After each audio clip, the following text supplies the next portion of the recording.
Hi friends! చాలా ఈజీగా, టేస్టీగా కుల్ఫీ ఎలా ప్రిపేర్ చేసుకోవాలో చూద్దామండి. దీనికోసం బాదం, జీడిపప్పుని వేరే వేరే బౌల్స్‌లో వాటర్ వేసుకొని 4 అవర్స్ పాటు నానబెట్టుకోవాలి.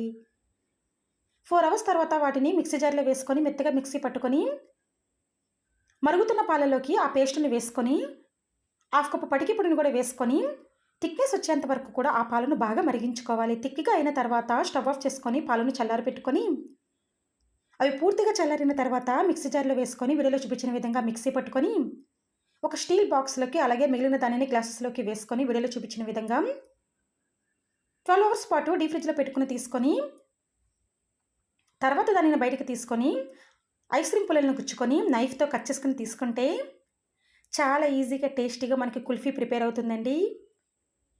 అలాగే గ్లాసెస్‌లో వేసుకున్నవి కూడా వీడియోలో చూపించిన విధంగా తీసుకుంటే చాలా సింపుల్ ప్రాసెస్‌లో మనం కుల్ఫీని ఈజీగా ఇంట్లోనే ప్రిపేర్ చేసుకోవచ్చు.